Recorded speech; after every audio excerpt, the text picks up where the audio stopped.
everyone, you're welcome to my YouTube channel. It's still Oyinwa here. We're going to be continuing from where we stopped in our topic, divorce and remarriage. What does the Bible say? So really, if you've not seen the first video, I think you would have to pause this video. I'll drop the link to that video in the description box below, so you may have to pause this video and go back and watch the first episode so that you would understand what we've said and where we're coming from. And after watching that, you can come back and enjoy this one. Thank you so much for coming around. It promises to be interesting. Stay tuned. So let's go to the third school of thought.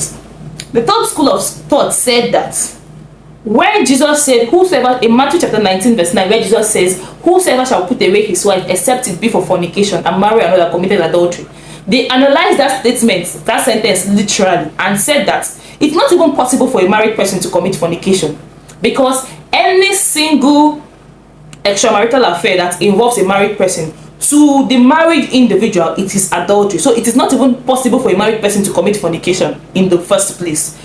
Now they are saying that what Jesus was saying here is that the only reason why you can put away your wife is if you notice that when you people are still engaged, she committed fornication, then you can put away your wife. Now going by this particular school of thought, someone would ask, if you're still engaged, the person is not your wife yet, the person is a fiancé, why is but the Bible called her wife? Well, it still makes sense. Yes, it still makes sense, because in the book of Matthew chapter 1 verse 18 to 19, let's see. Now the birth of Jesus Christ was on this wise: when as his mother Mary was espoused to Joseph, before they came together, she was found with child of the Holy Ghost. Then Joseph, her husband, they were still engaged here, right? But Bible called him husband. So what the school of thought says makes sense, because the Bible still used the word husband for him while they were still engaged. So it's looking more like maybe those days the engagement was really something very serious. And even thinking about the fact that then if you're engaged to somebody and the person notices that you engage in fornication, they can bring you out to stone you.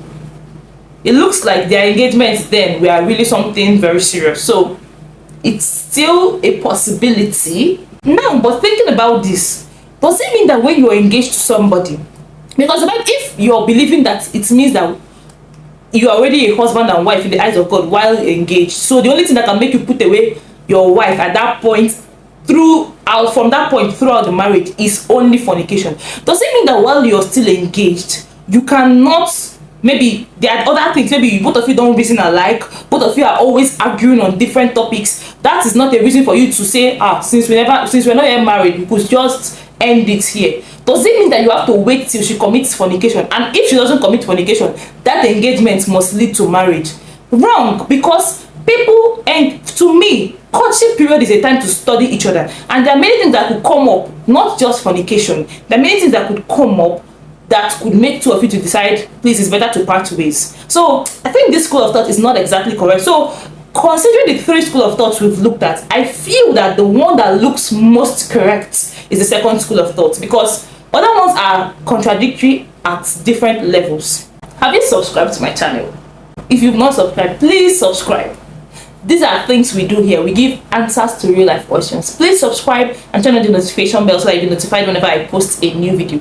So let's continue with our video. Now remember, Jesus said in the book of Matthew chapter 19 verse 7 that Moses, because of the hardness of your hearts, commanded you to put away your wives. It means that was just a permission of tolerance and not a commandment. So really, if you're considering divorcing your wife, the question is, how hardened are you? Are you really ready for heaven at that condition? That is the question. Because we could see from from the law of Moses, they were really hardened. They were hardened. So if Moses did not give them that permission, some of them may have dealt so treacherously with their wives or even murdered them. And because every life is precious to God, God didn't want it to go that far, or for women or for people to come and fill his altar with tears, like Malachi chapter 2 verse 13 recorded. Moses gave them that permission. Please don't kill somebody's child, just put her away instead. You understand? So the question is this: if you're really considering divorcing your spouse, how hardened is your heart? That's where the issue is. Now, the next question people ask as regards this topic is this: what about cases of domestic violence? Which is a very sensitive topic, and I think a part of the Bible did justice to this. Malachi chapter 2 verse 15 and 16 would read. Verse 15, and did he not make one, yet had he the residue of the spirits, and wherefore one, that he might seek a godly seed. Therefore take heed to your spirit, let none deal treacherously against the wife of his youth. For the Lord God of Israel saith that he hateth putting away. The last part, therefore take heed to your spirit, that ye deal not treacherously. The commandment here is very simple. Do not deal treacherously with your wife. Why? Because I hate putting away. It's more like saying, do not bring that rat here. Why? Because I hate cats.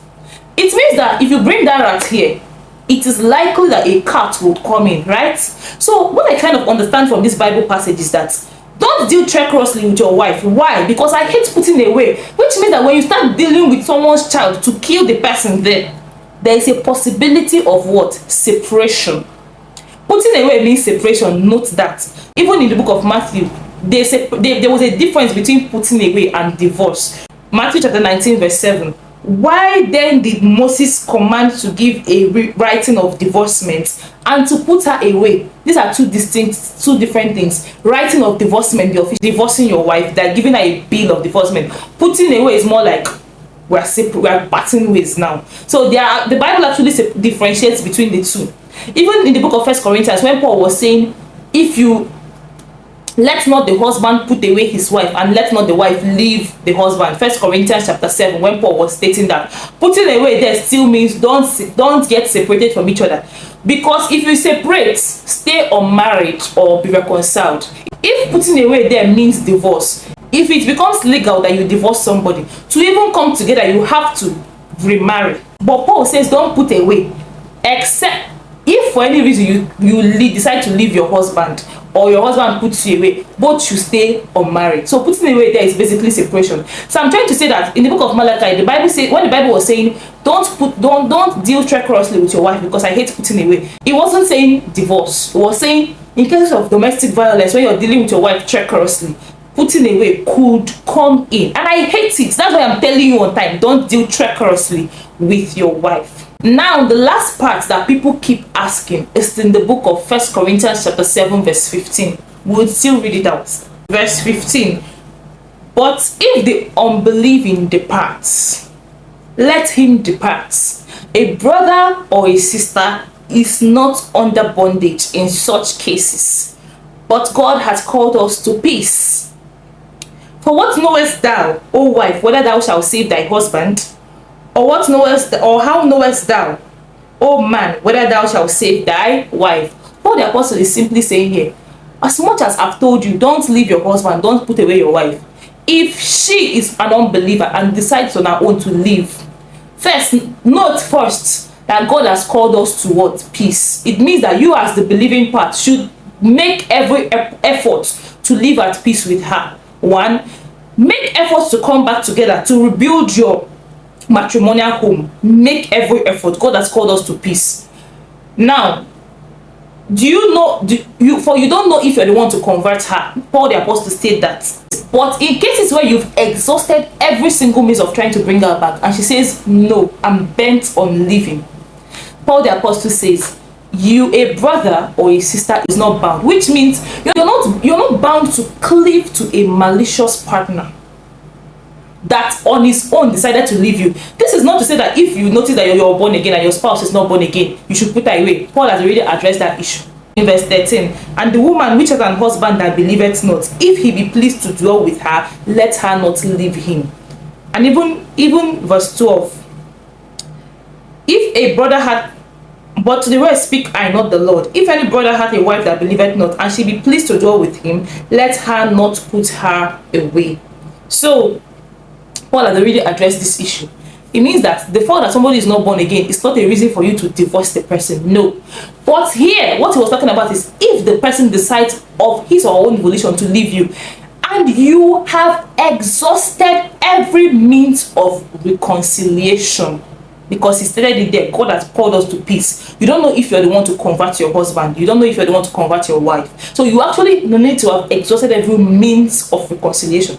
Now, after exhausting everything and the person is still bent and adamant, Paul the apostle says, A brother or a sister is not bound, which means you're not bound to cleave to a malicious partner, which means you are not bound to cleave to a malicious partner after you have exhausted every single means of reconciliation.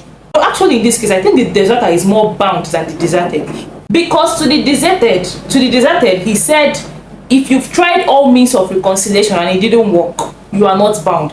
But to the deserter he said, don't depart, but if you depart, remain unmarried. So I actually feel that the deserter is actually more bound than the deserted in this case.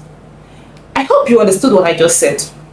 So this is basically the Bible's view on divorce and remarriage. I hope it's clear to everyone. So thank you so much for coming around and listening to my talk today. Here, remember, we give answers to real life questions. Remember to leave a comment, subscribe to this channel if you've not subscribed, and turn on the notification bell so you'll be notified whenever I post a new video. Thank you so much for coming around. Remain blessed. Bye.